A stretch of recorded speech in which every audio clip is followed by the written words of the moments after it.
Un hombre fue invitado a cenar a la casa de su mejor amigo. Estaban conversando y el anfitrión le ofreció una copa de vino. Este hombre se dispuso a tomar el vino y de repente se dio cuenta que en el fondo de la copa había una pequeña serpiente. Sintió vergüenza y no dijo nada, así que se tragó todo. Más tarde se fue para su casa con un dolor de estómago terrible. No durmió, al día siguiente fue al médico y le mandaron exámenes. Su amigo, el que lo invitó, se enteró de esta situación, así que lo volvió a invitar. Y nuevamente le ofreció una copa de vino y le dijo que ese era el remedio que él necesitaba. El amigo, un poco incrédulo, volvió a tomar la copa de vino, miró al fondo de la copa y volvió a ver una serpiente, una pequeña serpiente. Pero esta vez no se quedó callado y le dijo al anfitrión: perdóname, pero este vino tiene una serpiente en el fondo.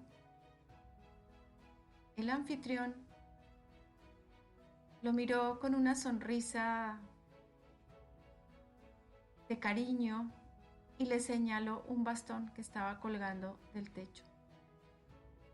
Inmediatamente aquel hombre cayó en cuenta de que lo que veía en el fondo de la copa no era una serpiente, era el reflejo del bastón.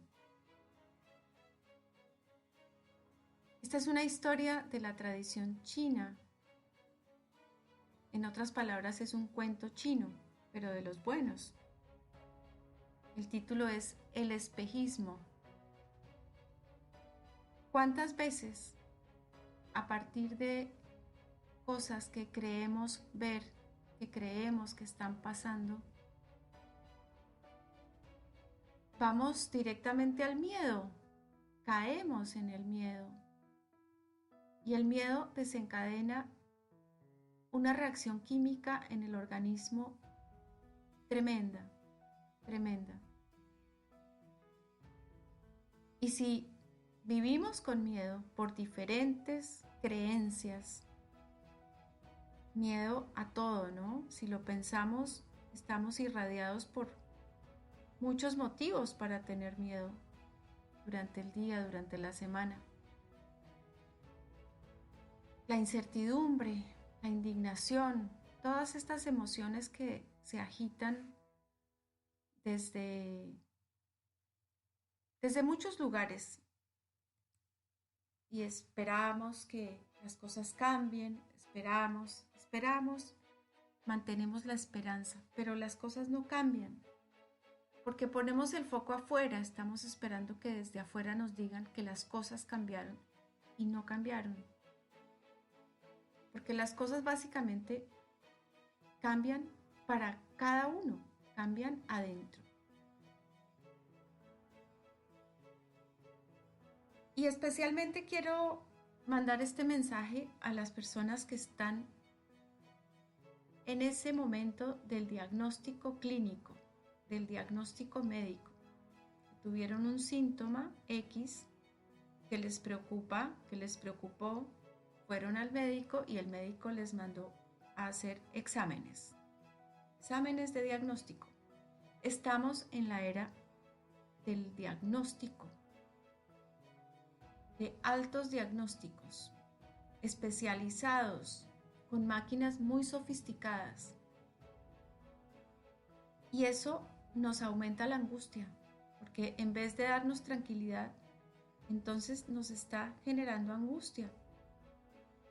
Básicamente por el tiempo que pasa entre el síntoma y alguna idea de lo que nos está pasando.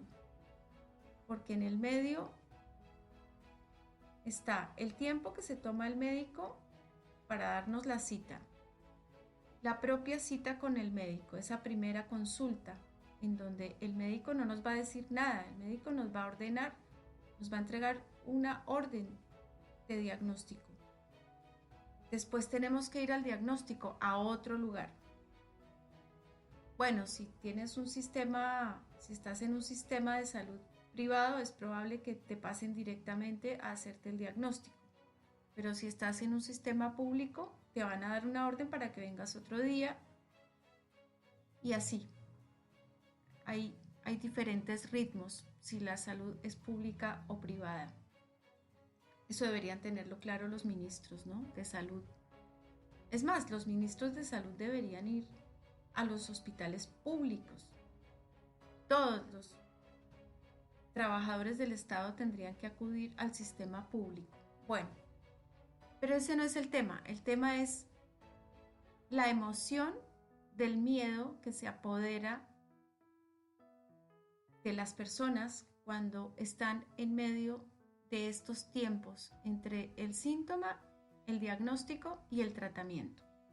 Y cómo la mente puede agravar las cosas. Es decir, hacernos creer en realidades que todavía no están ocurriendo y lo que hacemos es crear otras realidades.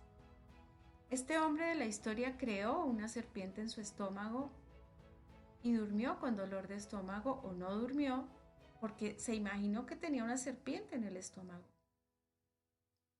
Y todo era un reflejo.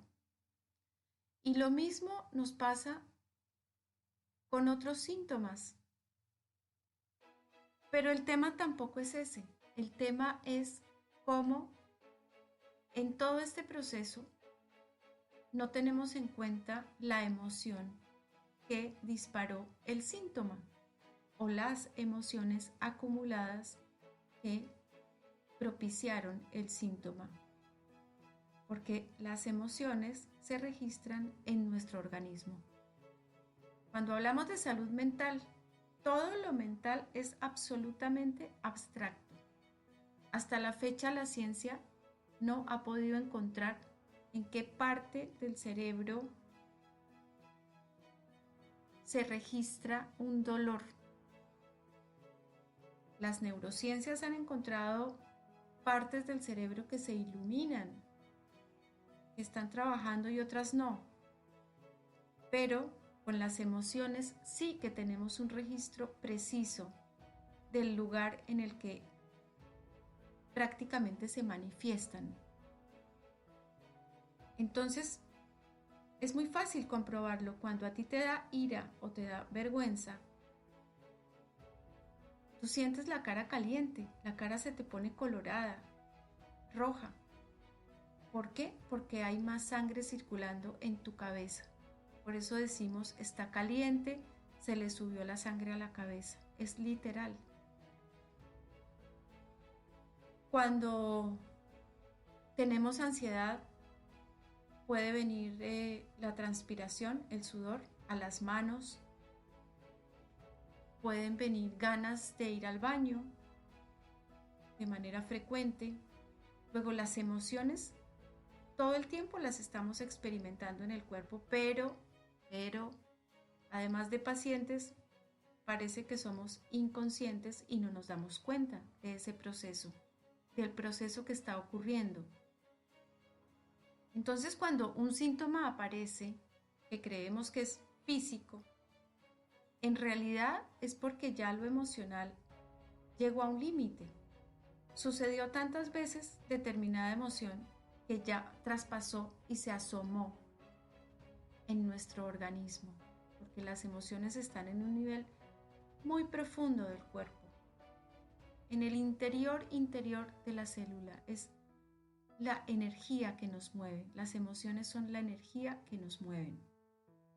Por la emoción de la alegría salimos corriendo, por la emoción de la tristeza lloramos. Las emociones son la evidencia de que estamos vivos, de que sentimos, de que tenemos alma, de que tenemos espíritu, cuerpo, alma, espíritu, mente. Y la medicina integrativa nos invita precisamente a combinar el conocimiento que nos aporta un diagnóstico bastante robótico, ¿no? Bastante informático. Es maravilloso saber que nuestro cuerpo puede ser observado en tiempo real y de manera minuciosa y que el médico puede ver por dentro sin necesidad de operar como en otras épocas. Hasta ahí, maravilloso. Pero lo que sigue es el espejismo, porque el diagnóstico es simplemente el registro de lo que está pasando. El médico te da su interpretación y luego viene su propuesta de tratamiento. Entonces yo te propongo que hagas una pausa entre el diagnóstico y el tratamiento. Ya tienes tu diagnóstico, ya escuchaste lo que dijo el médico te dice, para mí es tal cosa porque los exámenes dieron como resultado tal y tal y tal. ¿Qué pasa? Que a veces te mandan a hacer otros exámenes que no estás necesitando por A, B, C, porque estamos en un sistema médico comercial que a veces, bueno, si es un centro de diagnóstico y te puede hacer 4 exámenes, te los hace. Es igual que la hamburguesa, si te puede vender doble queso, te la vende. Te ofrecen el doble queso y triple carne y te aumento las papas y te aumento la gaseosa. Con el diagnóstico es lo mismo, porque todo nuestro sistema social está atravesado por el afán del comercio, los mercaderes. Entonces es muy probable que no solamente te manden a hacer un diagnóstico, sino 4, por las dudas. Y tú te llenas de miedo porque te mandaron a hacer un montón de exámenes que en realidad a lo mejor no estás necesitando. Entonces la invitación es a que te hagas consciente de todo el proceso y que hagas una pausa, que recibas el diagnóstico del médico, o sea, su interpretación, que el médico interprete el diagnóstico, la valoración y escuchas su planteamiento de tratamiento. No quiere decir que lo vas a aceptar, no estás obligado a aceptar ningún tratamiento médico que no entiendas, que no te haga sentido y sobre todo que no tenga conexión con tu parte emocional. Porque si tú no arreglas la emoción de origen, pues el diagnóstico clínico, el tratamiento va a ser una rutina absolutamente orgánica y no va a tener reparación mientras tú no soluciones la emoción de origen, que puede ser un disgusto, que puede ser una tristeza profunda. Suponte que alguien te dijo algo muy, muy feo y tú en el fondo dijiste, me las vas a pagar más adelante. Y guardaste rencor y fuera de eso estás alimentando la venganza. Eso lo registra el organismo. Lo registra en la circulación, en la respiración. Así que yo te recomiendo que mientras te sale el diagnóstico y mientras el médico te da su propuesta de tratamiento, hagas unas sesiones de respiración profunda y reflexiones acerca de cuál es el problema que realmente te está afectando en lo emocional.